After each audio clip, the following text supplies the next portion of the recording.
सांग कधी कळणार तुला भाग 18.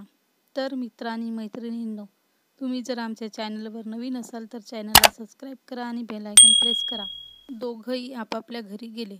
आज खूप दिवसांनी दोघांच्याही मनावरचा ताण हलका झाला होता आणि त्यात दुसऱ्या दिवशी सुट्टी होती, त्यामुळे दोघंही आणखीनच रिलॅक्स होते. रियाचा फोन वाजला. सुसेनचा फोन ह्या वेळेला? आता काय? तिने काल रिसीव्ह केला. Yes sir. रिया, उद्या सकाळी ऑफिसला यायचं आहे. Be on time. सुसेन तिला म्हणाला. काय, उद्या ऑफिस? उद्या तर सुट्टी आहे ना, मग ऑफिस कसं काय? सुसेनला ह्या वेळेस रियाचा चेहरा कसा झाला असेल हे विचार करूनच हसायला आलं. ए रडू नको, उद्या काही ऑफिस वगैरे नाही आहे. हा काय सर, घाबरले ना मी. एकच तर दिवस मिळतो तेवढा झोपायला, आणि आधी का म्हणालात ऑफिस आहे म्हणून? रियाने विचारलं.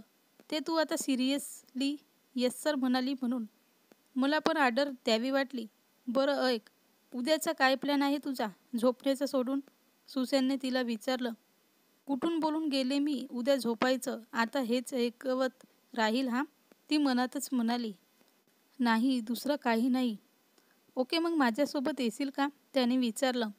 कुठे जायचं? रियाने विचारलं. सुसेन आज भलताच मूडमध्ये होता, त्यामुळे आता त्याने रियाची आणखीनच घ्यायची ठरवली. अगं काम आहे, तू येणार का सांग? हो की नाही? सुसेन तिला म्हणाला. असं कसं? आधी सांगा तर कुठे जायचं, मग मी सांगेन. खरं तर रियाला सुसेनसोबत कुठेही जाण्याचा काहीच प्रॉब्लेम नव्हता, तरी तीही उगाचच विचारत होती. अगं मला ना उद्या एका मुलीला भेटायला जायचं आहे.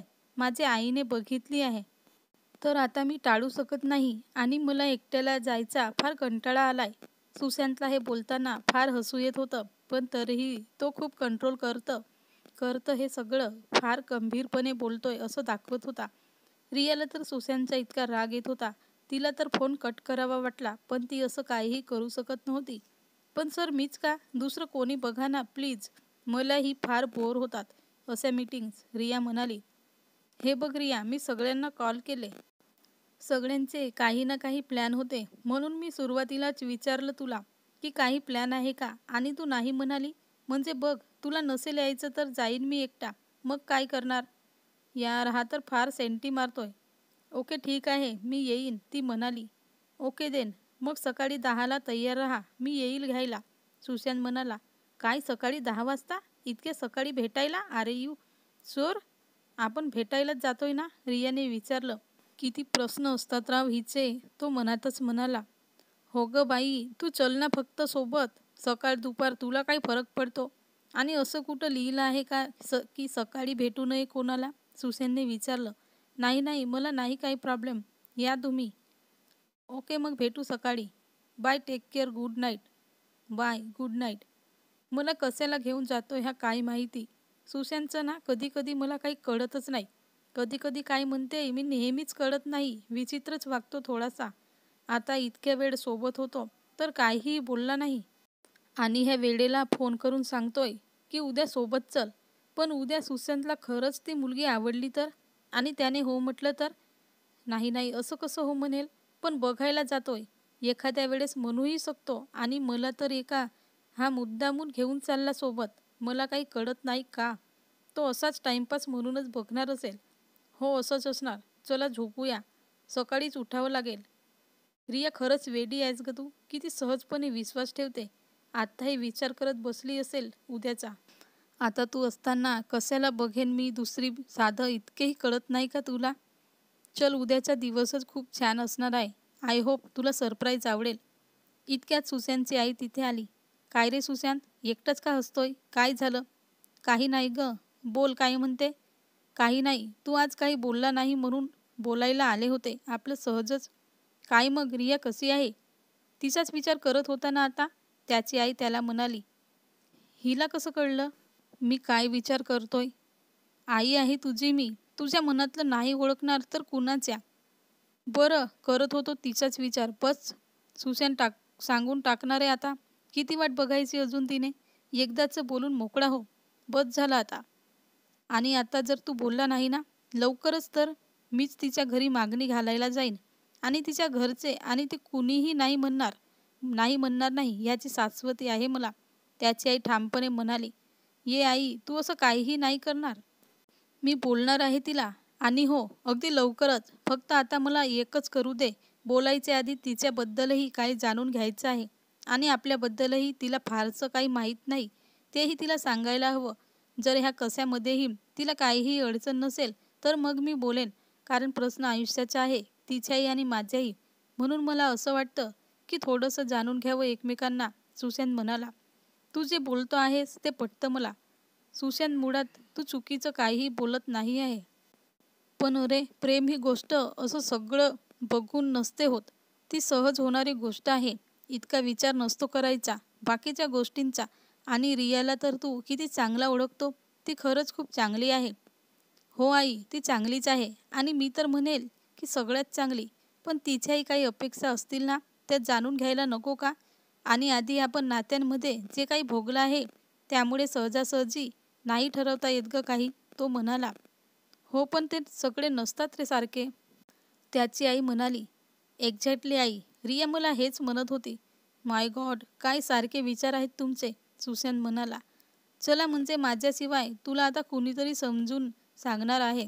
बघ, विचार कर, तू जे करणार ते योग्यच असणार, ह्यात मला शंकाच नाही. पण लक्षात ठेव, आता उशीर नको. येस बॉस, आता नाही करणार उशीर. पण आधी मी ठरवले ते करू दे. त्या संदर्भातच उद्या तिला भेटणार आहे. मग ठरवू पुढे काय करायचं आहे ते. चला, चांगलं आहे. तू स्वतःहून एक पाऊल पुढे टाकतोय ह्याचा आनंद आहे मला.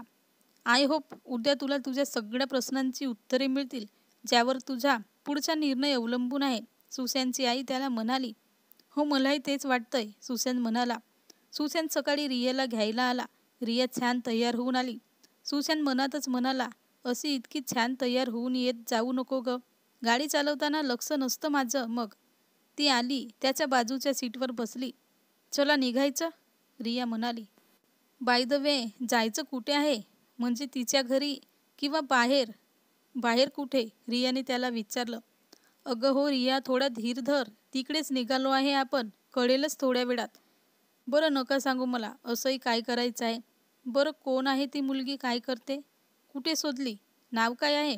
फोटो असेल ना एखादा, बघू बघू मला, रिया म्हणाली. मला तर वाटतं ना रिया, माझ्यापेक्षा जास्त जास्त घाई तुलाच झाली आहे तिला भेटायची. थांब थोडा वेळ, फोटोमध्ये काय बघते, थोड्या वेळात साक्षात भेटेल तुला. पण खूप सुंदर आहे हं ती. सी इज जस्ट ब्युटिफुल, तो रियाकडे पाहून म्हणाला. मी फेसबुक पण प्रोफाईल वगैरे चेक केली, मस्त आहे, आवडली मला तर. आता बघू काय होतं. रियाला हे ऐकून अजूनच राग येत होता, पण ती नॉर्मल असल्याचं दाखवत होती.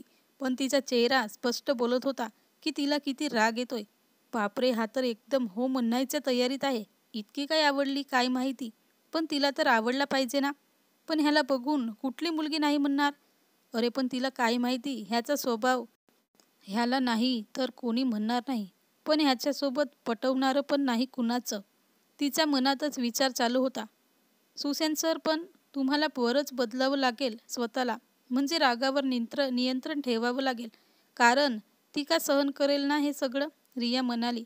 सुशांतला तिची इनसिक्युरिटी पाहून मज्जा येत होती. हे बघ रिया, कसं असतं ना, आपल्याला एखादं माणूस आवडलं तर मग त्याच्या आनंदासाठी थोडंसं बदललेलं काय हरकत आहे. मी करेल हा माझ्यात बदल, आणि तेही आनंदाने, तो म्हणाला. बापरे, हा खरंच सिरियस आहे, ती मनातच म्हणाली. पण सर, तुम्हाला असं नाही वाटत का की जर जर आपलं खरं प्रेम असेल तर आपण समोरचा जसा असेल तसा स्वीकारायला हवा, त्याच्या गुणदोषासकट? कारण आपलं म्हटलं की संपलं असं मला वाटतं, रिया म्हणाली. हो, तुझं बरोबर आहे, पण आपणही बदलायला हवं, सुशांत म्हणाला. तिचं तडजोड झाली. समोरच्याला आवडावं म्हणून बदलणं हे खरं प्रेम नाही, रिया म्हणाली. सुशांतने गाडी थांबवली. काय झालं, रिया म्हणाली. अगं, पोहोचलो आपण, बघ एकदा बाहेर. वाव, खूपच सुंदर जागा आहे. नक्की इथे येणार आहे का ती? मला वाटलं आपण एखाद्या कॅफेमध्ये वगैरे भेटणार. तुम्ही अशा जागी भेटणार असेल असं मला स्वप्नातही वाटलं नव्हतं, रिया म्हणाली. सुशांतने रियाला जिथे आणलं होतं ती एक खूप सुंदर जागा होती. तिथे बाजूलाच छोटी टेकडी, त्यावर महादेवाचं हेमाडपंथी मंदिर, खाली छोटीशी बाग आणि एकदम शांत वातावरण. आजूबाजूला कुणीही नव्हतं. एकदम निसर्गरम्य ठिकाण होतं ते. रियाला निसर्ग सगळ्यात जास्त प्रिय आहे हे त्याला माहीत होतं. त्यामुळे तो तिला ह्या ठिकाणी घेऊन आला होता. सर, काय सुंदर जागा आहे ही. कुठे आहे पण ती? फोन करून बघा ना एकदा, रिया म्हणाली. रिया, इथे कुणीही येणार नाही, सुशांत म्हणाला. म्हणजे तिचं काही कॅन्सल झालं का? रियाने विचारलं. नाही, अशी कुठलीच मुलगी मुळात येणारच नव्हती. काय? डोंट टेल मी की इतक्या वेळ तुम्ही माझी चेष्टा करत होतात. माय गॉड, माझ्या कसं लक्षात आलं नाही. सर, तुम्ही पण ना, रिया म्हणाली. हो, बरं झालं, पण मी सांगितलं नाही की आपण दोघेच आहोत. नाहीतर प्रेमावरचं इतकं तत्त्वज्ञान नसतं ना ऐकायला मिळालं, बरोबर ना? सुशांत तिच्याकडे रोखून बघत म्हणाला. काय सर, प्रत्येक वेळेस चेष्टा? ह्या वेळेस तर माझा जीव जाण्याची वेळ आली होती, रिया म्हणाली. का? सुशांतने विचारलं. तिच्याकडे आता उत्तर नव्हते. ती त्याच्या नजरेला नजर देऊ शकत नव्हती. तिने बाजूला पाहिले. नाही, काही नाही, ती म्हणाली. हेच माझ्याकडे बघून सांग ना रिया, तो तिला म्हणाला. सगळ्या प्रश्नांची उत्तरं देणं जरुरीचं आहे का? तिने विचारलं. नाही, मला अजिबात उत्तराची अपेक्षा नाही आहे. फक्त स्वतःपासून लपवू नको म्हणजे झालं, तो म्हणाला. बरं, आपण इथे का आलो काही कळेल का मला? रिया म्हणाली.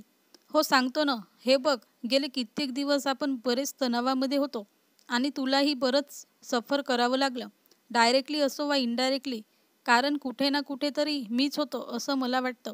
आणि तुला निसर्ग खूप आवडतो आणि थोडंसं तणाव हलका करण्यासाठी ह्यापेक्षा दुसरी चांगली जागा माझ्या तरी पाहण्यात नव्हती. म्हणून आपण इथे आहोत. सुशांतच्या डोक्यात असं काही असेल अशी रियाने कल्पनाही केली नव्हती.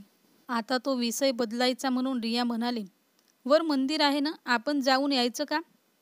तू जाऊन ये रिया, माझा काही देवावर विश्वास नाही, मी थांबेल इथे, सुशांत तिला म्हणाला.